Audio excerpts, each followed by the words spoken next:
அங்க இருக்கிற நாமக்கல் மாவட்டத்தில் இருக்கிற மோகனூர் இங்க இருக்கிற பாலிடெக்னிக் கல்லூரியில் 19,500 ரூபாய் கல்வி கட்டணம் நிர்ணயிச்சிருந்தாங்க பாலிடெக்னிக் படிக்கிற மாணவருக்கு. அவர்களெல்லாம் அரசு பாலிடெக்னிக் கல்லூரியை மாத்தன்னு கோரிக்கை வச்சாங்க.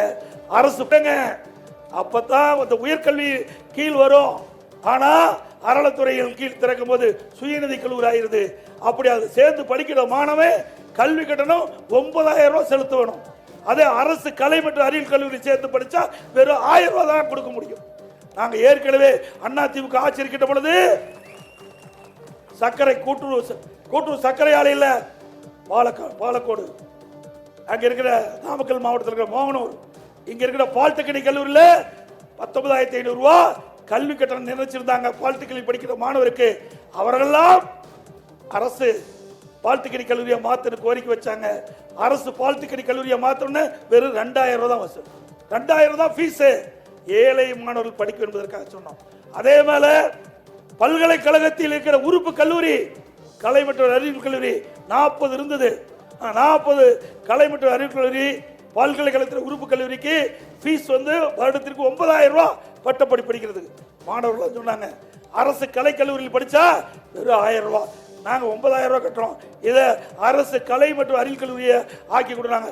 உடனே அந்த உறுப்பு கல்லூரியெல்லாம் அரசு கலை மற்றும் அறிவியல் கல்லூரியை கொடுத்த 1000 ரூபாய் கட்டினா போது யார் வேணா படிக்கலாம். இது என்னங்க தப்பு? நான் சொன்னதுல என்ன தப்பு இருக்குது? ஏழைகள் குறைந்த கட்டணத்தில் உயர்கல்வி படிக்கணும். ஏன் அரசு சார்பா கலை மற்றும் அறிவியல் கல்வி திறந்தா உங்களுக்கு என்ன வலிக்குது? உங்க அப்பாவுக்கு நினைவு மன்றம் கட்டினா ரைட், நான் ஒரு தலைவர் கட்ட வேண்டியதான். ஆனா உங்க அப்பாவுக்கு அரசாங்க வரி பணத்தை எடுத்து 82 கோடியில எழுதாத பணம்ல நடுக்கடல வைக்கிறிய, யாருட்டு பணம்? இந்த மக்களுடைய வரி பணம். ஆனா அதுக்கெல்லாம் பணம் இருக்குது. கலை மற்றும் அறிவியல் கல்லூரி அரசாங்க சார்பாக கட்டினா பணம் இல்லை. திரு ஸ்டாலினுடைய மகன் உதயநிதி ஸ்டாலின் ஏங்க நடு டவுன்ல கார் ரேஸ் நடத்தணுமா? நடு டவுன்ல கார் ரேஸ் நடத்தணுமா? அங்கதான் நடத்தணுமா? ஏன் வேற இடத்துல நடத்தின ஆகாதா? அதுக்கு 42 கோடி செலவு. ஏங்க நமக்கு சைக்கிளே இல்லாத இருக்கிற நிலையில கார் பந்தயம் தேவையா? 42 கோடி வீணாக்கினீங்கள. அந்த பணத்தை எடுத்து கல்லூரிக்கு செலவு பண்ணுங்க, கல்லூரி கட்டுங்க, மாணவர்கள் படிக்கட்டும். இப்படி அரசு பணத்தை ஊதாரியாக செலவு செய்கின்ற அரசு, திமுக அரசு, நீங்கள் எங்களை பற்றி பேசுவதற்கு எந்த தார்மீக உரிமை இல்லை என்பதை நேரத்தில் தெரிவித்து தேர்தல் நேரத்தில் நிறைய அறிவிப்பு கொடுத்தார். இன்றைக்கு 100 நாள் வேலை திட்டத்தை 150 நாளா உயர்த்தினாங்க. உயர்த்தினாங்களாமா? உயர்த்தினாங்களா? இல்ல. 100 நாள் உயர்த்தி போது 50 நாள் ஆக்கிட்டான். 100 நாளுக்கு பதிலாக ஓட்டு போட்டதுக்காக 50 நாள் ஆக்கிட்டாங்க. இங்கெல்லாம் ஓட்டு போட்டீங்க, திண்டிவனத்தில் ஓட்டு போட்டு எங்க எம்எல்ஏ தேர்ந்தெடுத்தீங்க, அதுக்கு நன்றி தெரிவிச்சுக்கிறேன். மற்ற பகுதியில் சொல்றேன்.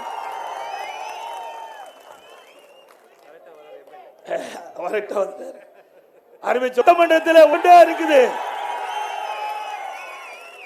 எளிமையானவர், மக்களுடைய தேவைகளை புரிந்து மக்களுக்கு சேவை செய்வதிலே எம்எல்ஏ தான். அப்புறம் நீட் தேர்வு சொல்லியிருக்காரு. எப்ப பார்த்தாலும் நீட்டுன்னு நீட்டிக்கிட்டே போயிட்டார் காலத்தை. பாக்கி தேர்தல் வந்துடும். இப்போ அந்த ரகசியம் சொல்லு, மக்கள்லாம் தயாரா இருக்கிறாங்க ரகசியத்தை கேட்க. இப்படி மக்களை ஏமாற்றி நீட் தேர்வு ரத்து என்று இதுவரைக்கும் பொய் பேசியே காலத்தை ஓட்டிட்டாங்க. மாணவர்களை ஏமாற்றுவதுதான் இப்படி வேலை. நீட் தேர்வு யாரு கொண்டு வந்தது? மத்தியில் 2010 காங்கிரஸ் ஆட்சி. திமுக காங்கிரஸ் ஆட்சியில் பங்கு பெற்றிருந்தது. திமுகவை சேர்ந்த அங்க நாமக்கல் சேர்ந்த காந்தி செல்வன் மத்திய சுகாதாரத்துறை இணையமைச்சராக இருக்கும்போது தான் நீட் தேர்வை கொண்டு வந்தாங்க. 2021 2010 டிசம்பர் 21 நோட்டிபிகேஷன் அரசு வெளியிடுறாங்க. நீட் தேர்வை கொண்டு வந்தது திமுக காங்கிரஸ். நீட் தேர்வை எதிர்த்து அதற்கு எவ்வளவோ முயற்சி செஞ்சது அண்ணா திமுக. நீதிமன்றத்துக்கு போனதுனால எங்களால் ஒன்றும் பண்ண முடியல. இப்போ 4 வருஷம் ஆகி போச்சுல. மக்களை ஏமாற்றி, மாணவர்களை ஏமாற்றி, பெற்றோர்களை ஏமாற்றி நீட் தேர்வு ரத்து என்று இதுவரைக்கும் எந்த விடிவு காலம் இல்லை. சட்டமன்றத்தில் சொல்லிட்டார் ஸ்டாலின், எங்களால் ஒன்றும் பண்ண முடியாதுன்ட்டு. நீட் தேர்வை ஒன்னால் செய்ய முடியிட்ட அப்படின்னா பொய் பேசி தானே வாக்குகளை பெற்றிருக்கிற. அத்தனையும் பொய். அதே மாதிரி நம்முடைய மாணவர்கள், இளைஞர்கள் கல்விக்கு கடன் வாங்கியிருக்கிறாங்க. திமுக ஆட்சிக்கு வந்தோட ரத்துன்னு இருக்காங்க. ரத்து பண்ணாங்களா? ரத்து பண்ணாங்களா? இல்ல.